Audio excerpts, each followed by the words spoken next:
death of George Floyd on May 28, 2020 sparked a movement like none this country has ever seen. His was the latest in a long line of Black people being killed by the police, including Breonna Taylor, Ahmaud Arbery, and Rayshard Brooks. With the country in lockdown for the past several months due to COVID-19, this combustible situation lit a fire among people of all races, ages, and cultures. It triggered a movement around the world with social media leading the way. With the ease in connecting people to marches and demonstrations, more young people got involved. Sage Haynes and Michael Hardy are two of these young people.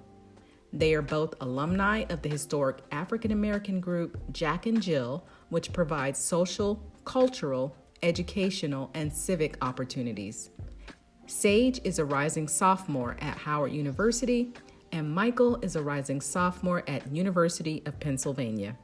I went to Westminster High School, which is a predominantly white school, and I know a few times we staged Black Lives Matter protests against various ridiculous things at the school, like different restrictions that the school was putting on us. For instance, every year we have these spirit days, and one of them was USA Day, and they told us that we couldn't wear shirts with words on them because we wanted to wear Black Lives Matters t-shirts. And then they put these weird restrictions on us saying that we couldn't wear black and all of these crazy rules. And so that was kind of an experience kind of within a more controlled environment, dealing with representing the fight for Black lives. But this is definitely the first time that I have been out in the public with thousands of people fighting for Black lives. I can add to that too. I never actually got involved in a specific protest. However, aside from making donations or maybe posting something on social media, it was also my first time really being hands-on in a march.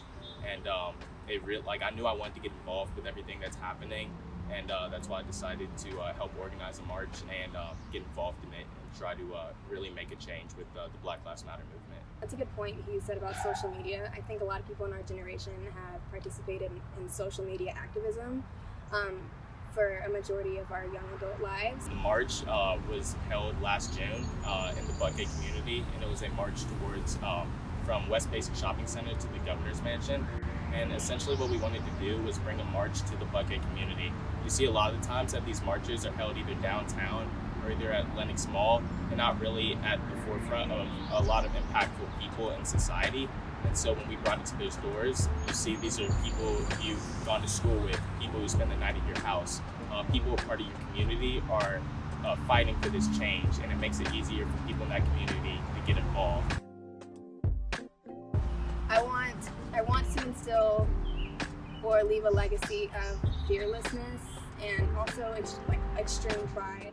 I do know that I do want to leave a path for people behind us to make it easier for them to go through the challenges that we're going through today. Their activism is just beginning, and their impact, like others, remains to be seen.